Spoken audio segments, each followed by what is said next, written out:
I bought a car worth 100 grand with some old man's money just after my husband's funeral. Ashley and I were mentally and physically exhausted, yet Julia said this with glee. David was happily looking at the contract Julia had brought. Whose money are you talking about? What on earth is going on? I couldn't help but raise my voice in frustration. Despite the fact that Ashley and I were mourning the loss of my husband, our eldest son and his wife seemed not only unbothered but even pleased. The insurance money will be deposited, right? Plus, there should be an inheritance. Out of Julia's bag came, unbelievably, my husband's bank book. Seeing that, I burst into laughter. What's so funny? You're planning to use that to buy. I feel sorry for you because that bank book.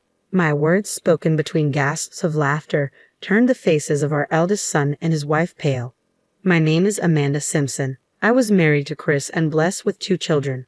Our eldest daughter Ashley and our eldest son David. Chris's family has been a line of doctors for generations. Both my father-in-law and mother-in-law have medical licenses. Chris had also been working hard since childhood to become a doctor. Drawn to Chris's hardworking and admirable character, which I got to know through a friend's introduction, we became a couple. Seeing Chris's dedication, our daughter Ashley also decided to pursue a career in medicine. Although Ashley wasn't necessarily academically gifted, she was diligent every day. As her mother, I was there to witness her efforts up close. I didn't force her to become a doctor. However, Chris was really pleased when she decided to become one by her own will. Mom, I got an A rating for the medical university. When she got an A rating from her dream university in high school, I couldn't help but shed tears at her success. No, it's not an acceptance yet. I still have to work hard without letting my guard down. I was genuinely happy to see her grow up to be such a kind and resilient person. But David, our eldest son, was quite the opposite. Born prematurely, David had always been frail, and I admit I might have been overprotective of him. But as David grew up, he got stronger and eventually caught up with his peers in physique. Without attending any cram school, he consistently scored perfect marks in elementary school tests. He grew up wonderfully, which was reassuring. However, in the latter half of his middle school years, David started coming home with bruises every day. David, what happened to you? Those injuries. I was concerned, but David started to ignore me. They looked like bruises from fights. Maybe he got into some scuffles. He's a boy, after all. There are times like these. It's kind of a good thing in a way that he's grown up to stand up for himself. As long as he's not causing trouble for others, let him be, Chris said with a laugh. In hindsight, I should have listened to Chris and left things to some extent. However, my overprotective nature towards David made me anxious. I constantly questioned him about the fights and who hurt him, which drove him away. You're so annoying. If you ask me one more time, I'll never speak to you again. Indeed, despite Chris's advice, I kept pushing. After David's stern warning, I reflected and stopped prying. But every time one bruise healed, another appeared. All I could do was watch over him with worry. While David was certainly academically talented, he ended up spending most of his time fighting and went to a local public high school. I hoped that after he outgrew his teenage years, David would discuss his future or college plans, but he remained unchanged. Hey, madam, give me some money, he demanded rudely one day.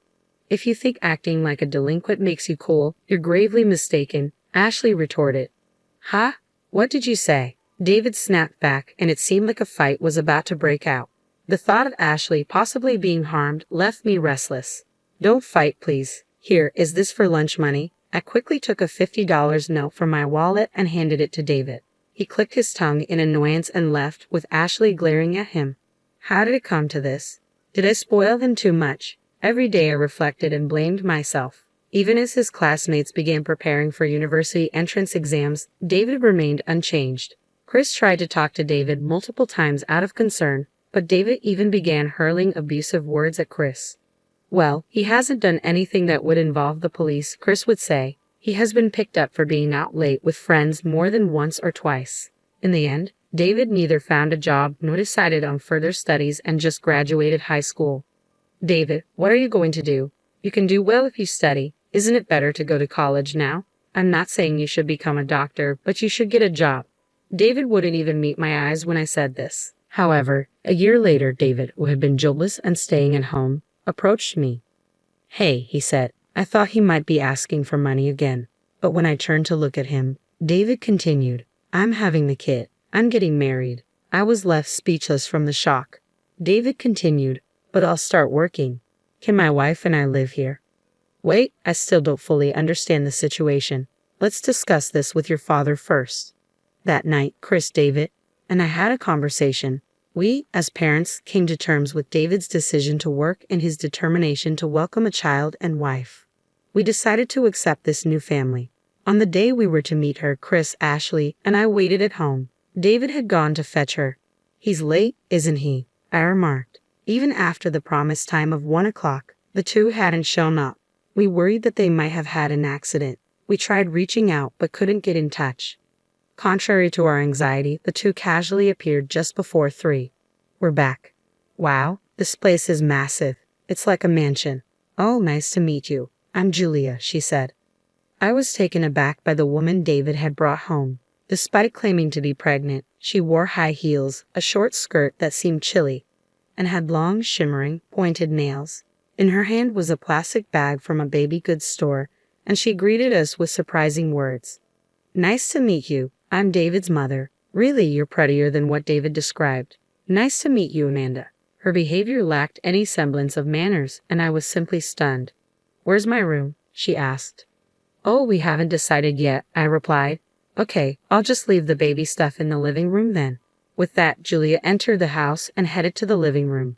She then greeted Chris and Ashley with the same casual tone. The checkout line was so long. Sorry for being late. You all waited, right? Returning to the living room, Julia addressed me, Chris, Ashley, and I could only exchange glances without saying a word. Are you all nervous? Just relax, okay? Chill out. We were simply astounded by her words. We thought today was just a greeting, but Julia came in, placed a ton of luggage in the living room, and acted like she owned the place. Afterward, I greeted Julia again. She was 22 years old and apparently worked part-time at a bar. As a child, her parents divorced and she was raised by her father. However, he later disappeared, and she seems to have grown up in a children's home. I understood it must have been tough without any family, but there are kids who turn out well despite that. I don't think one's circumstances can be an excuse for rudeness. Then Ashley talked to Julia as she discussed her past. How many weeks pregnant are you now? I noticed earlier that you're wearing high heels. Your belly doesn't seem to be showing yet, but it's dangerous. I felt relieved after Ashley kindly said that. Then on Julia's behalf, David spoke up. Right, I thought the same, but Julia apparently only has heeled shoes. Buy her some, madam. Suddenly, the conversation shifted to me, and I was taken aback. Oh, don't be so surprised. You probably don't know my taste, right? If you give me money, I'll choose for myself.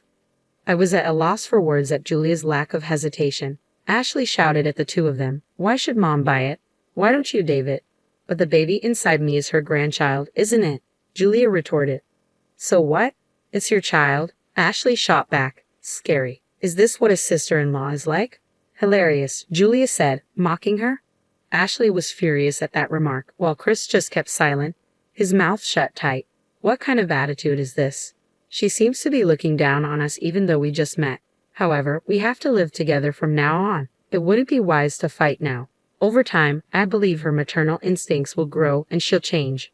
When that time comes, she should naturally stop wearing heels and remove her nails. That's all I can hope for. Ashley, being a doctor, was particularly concerned about Julia's lack of parental awareness and said sharply, Anyway, make sure you earn and buy your shoes before your belly gets large. Also, remove your nails. If you can't get a pulse oximeter on, they'll forcibly remove them. With that, she stormed out of the living room and locked herself in her room. Julia seemed to be mocking Ashley, but then laughed when David said, Don't worry about her. She's just jealous because I got married before her. Then our life together began. Julia went to work but didn't help around the house. She just slept all day on her days off, using her pregnancy as an excuse. David, as he declared, started working but kept quitting after arguments and then looked for other part-time jobs. The constant job changes were quite headache-inducing, but Chris said nothing about David and Julia. It seemed he had given up on them. Then something unexpected happened. With the baby items ready and the birth of our grandchild just a month away, Chris collapsed at the hospital where he worked. Despite immediate treatment, he couldn't be saved. Even with all the challenges, I had hoped for an increase in family members. I never imagined parting with Chris before that. I was so devastated that I couldn't believe it myself, and Ashley supported me. Inspired by Ashley, I tried to act strong and managed to hold the funeral. On the morning of the funeral, I told Julia, "It's fine if you stay at home, Julia. Your belly is large and it must be hard for you." "Really? Okay, I'll stay home," she replied. In our region, it's customary not to let pregnant women attend funerals. Even without that tradition, she was about to give birth, so I said that out of concern. Julia gladly accepted my offer. It was my suggestion, and I was okay with it, but I headed to the funeral feeling a bit uneasy. David, who arrived late, seemed worried about Julia and was texting her. I did warn him once, but since the baby could come at any time, I decided to let it slide, except during the funeral. After the funeral, when I got home, I was exhausted both mentally and physically. In the living room, Ashley and I were discussing dinner in a daze. Julia came down from the second floor and handed some documents to David. "Tired, huh? Did your old man make it to heaven?" she said, laughing. David laughed as well. "Might be hell," he replied. "You guys just came back from the funeral. What are you even saying?" Ashley was furious, but I didn't have the energy to get angry anymore. "Come on, Ashley, just go with it," Julia said, pointing at the documents she had given to David. Ashley and I naturally looked at those papers. "What's that? What do you mean, go with it?" The heat of the moment left us bewildered and concerned. "I used Chris's money to buy a car worth 100 grand, Julia declared, holding up some documents. Ashley and I stared in disbelief while David looked on happily. "Whose money? What on earth are you talking about?" I raised my voice out of frustration. Chris had passed away, and while Ashley and I were grieving, the couple seemed pleased instead of saddened. "We get the insurance money, right? And there should be an inheritance," Julia said, pulling out a bank book from her bag. "Dad's bank book? Julia, did you steal it when we were out?" "That's a rude thing to say.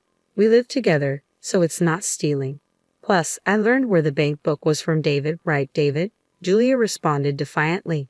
It seemed David was an accomplice. What a pitiable eldest son he was.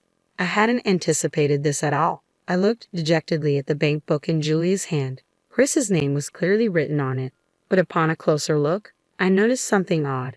When I realized the cause of the inconsistency, I couldn't help but burst into laughter. Once I started laughing, I couldn't stop. It had been a long time since I laughed so hard. Julia frowned at my uncontrollable laughter. "What's so funny? Have you lost your mind, madam?" David hurled insults at me, but I wasn't even mad anymore. All this time, I thought David was smart, but I was wrong. I felt sorry for the foolish couple. "Let's see, you wanted to buy a car, right? Have you signed the contract? Are you going to use that money? I feel sorry for you. Did you see the balance in that bank book?" Upon hearing my words, David hastily took the bank book from Julia and opened it. "What the hell? There's only $3 in here." The couple looked at the bank book in shock. Yes, that bank book was set for closure, and the balance had already been withdrawn. "This is a joke. There's supposed to be an inheritance. Where is it? And the insurance money should be deposited too." David was furious, and Julia echoed him. "Yes, there's an inheritance and insurance money. Both of my parents-in-law passed away early, and Chris had a lot of inherited and accumulated assets. Notably, Chris wasn't just a doctor, he also owned several hospitals. His total assets amounted to $1 million. However, those were assets he had built, not things he owned. Most of his assets have been donated and are now gone. The medical fees he received from patients, he wanted to use them to help other patients." "What? Didn't you know? He made a large donation, and it was in the newspapers." Hearing this, David began to tremble. He never showed interest in family matters and didn't read the newspaper, so his ignorance wasn't surprising. Moreover, the remaining money is managed in an online bank. I can't access it until we complete the inheritance procedures. Anyway, what about the insurance money? When will it be deposited? Julia rushed, grabbing the bank book and approaching me. Ashley, standing next to me, began to laugh. "Don't you know, insurance money is not deposited into the account of the deceased but to the beneficiary's account. It'll be transferred to my account and my mother's," Ashley explained, chuckling. Hearing this, Julia's bank book slipped from her hands. David looked dumbfounded, and Ashley and I exchanged glances, stifling our laughter. What am I going to do now? I've already signed contracts, added so many options, and they told me I can't cancel. "Mom, please, just this once, lend me some money." David knelt beside the distraught Julia. It had been so long since he called me Mom that it felt unfamiliar, as if a stranger was asking for a favor. I don't know. Figure it out yourselves. I pushed him away coldly. Today, I couldn't forgive the actions of my eldest son and his wife. I'm sure Chris felt the same. Mom, you must be tired. Let's go to bed, Ashley suggested. Yes, I'm not in the mood for dinner either, I added. Ashley and I stood up, ignoring the two who were sweating in the living room, and headed to the bedroom.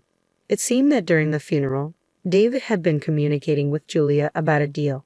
I thought they were concerned about their health, but it seemed the car was more important than their unborn child.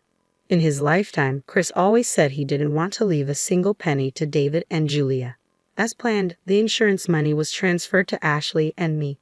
Chris died young, and David, even after starting a family, remained unreliable. Chris had thought about what might happen after his death and even left a will. According to the will, the real estate, most of the remaining cash, and the hospital were left to me. Ashley was nominated as the successor to this hospital and bequeathed his personal investments. David was given a large piece of land in the countryside. As we opened the will and heard its contents, Julia said, "So, can't we sell the land and buy a car?" Listen to the end. I interrupted Julia and continued reading. With that land and some of the cash, take $100,000 for building the house and leave this home. What does that mean? Julia asked in confusion. We were at the probate court. The will has been validated and carries full legal force. It means exactly what it says. You get the land and money to build a house. You should be grateful, but this house should eventually belong to David, the eldest son, right? I replied, looking at Julia as if she was pleading for help. I responded with a smirk. It's what I received. I decide who to give it to.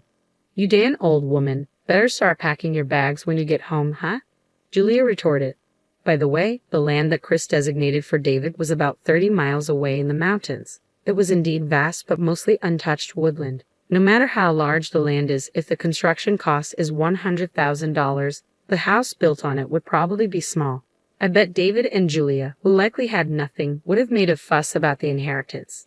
Whether Chris gave them the land with that in mind, I don't know, but I believe Chris created an environment where Ashley and I can live peacefully. Besides, David and Julia shouldn't even have any right to receive anything. They should be grateful for whatever they can get. A few days later, a grandchild was born. Julia's water broke in the middle of the night, and she was immediately taken to the hospital after making a call.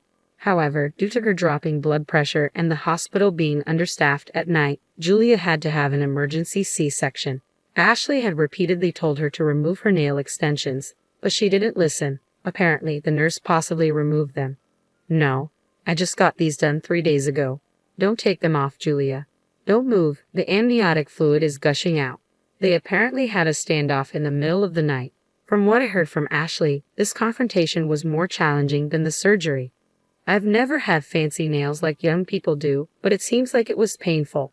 It's undoubtedly a case of getting what she deserved, I thought to myself. Julia, who had been saved along with her child, could no longer stand up to Ashley and quickly became docile. She may be upset about the inheritance, but she's no longer acting superior to us. I hope she's grateful that we let her rest for the first month after childbirth, Mom, Ashley said regretfully. Can we stay here? We don't need the land or the money. No, even if you stayed here, you'd both only earn as much as part-time jobs and don't contribute to household expenses. I replied firmly. David's plea was met with a firm denial from both Ashley and me. Reluctantly, David went to cancel the car purchase, but he was charged a penalty fee of $10,000, which he had to pay from the $100,000 set aside for construction. Whether they were reluctant to move to the countryside or not, they considered selling the land and renting an apartment. However, the rent was too high for David and Julia's salaries, and there were no buyers for the vast woodland. They realized they had no choice but to build a house on it, as stated in the will. Desperately, they started looking for a contractor who could build a house for $90,000, but it wasn't going well. The baby is still young, so I'm letting you all stay here for now. You can leave whenever you want, okay? I told David, who fell silent at my words. A week later, they found a construction company, but all they could afford was a small prefabricated hut. I don't expect Julia to keep it clean, so even a small house should be fine. I told the couple who were preparing to move. You'll need to decide on daycare, so until you're settled, I can take care of the baby. You both should become independent as parents first. You're taking our child, you monster, Julia exclaimed angrily, but David stopped her. With just my earnings, it's impossible to support the two of them. Let's leave our baby here until things settle. No way, I'll divorce you then, Julia threatened. Even if you do, you still won't have a home, I interjected calmly. It seemed David was finally facing reality, desperately trying to convince the furious Julia. Then don't make it come to that, I said. I didn't say I'd take her away. If you can, take her with you. When I snorted and said this, Julia bit her lip in frustration and quieted down. She must have realized that she had no choice but to temporarily part with her baby. Afterward, the couple quietly packed their things and left. I did feel sorry for the baby. However, having parents like that might not make much difference. Of course, if they changed their ways, it would be best for the baby to be raised by her own parents. But I couldn't help but think that the baby might be happier being raised by Ashley and me. David and Julia, who moved to their new land, contacted us almost every day. If it was about the granddaughter, I was happy to reply, but all they ever asked for was money. When ignored, they sent pictures of bread for dinner. Seeing this, Ashley laughed. Even if they ruin their health, they won't be able to afford medical bills. In the countryside, a car is essential, I commented. They're currently driving a used car they bought for $3,000, which frequently stalls. They might be saying this to gain our sympathy, but they don't know it's just a laughing matter for us, Ashley added. In this situation, they probably won't be able to take their daughter back, I concluded. But as long as we can live with our adorable granddaughter, I think it's okay. When she turned 3, she was very cute, kind, and nothing like David or Julia. She was a hard worker. Ashley bought her a number puzzle, and she eagerly learned numbers and could already read letters. David and Julia are still living day by day, Ashley observed. Occasionally, when they receive pictures of their daughter, they exclaim, "Super cute," as if looking at a stuffed toy. It still seems impossible for the two of them to become parents, I mused. When the granddaughter grows up, I hope she can learn from her parents' mistakes and grow up straight. That's what I think.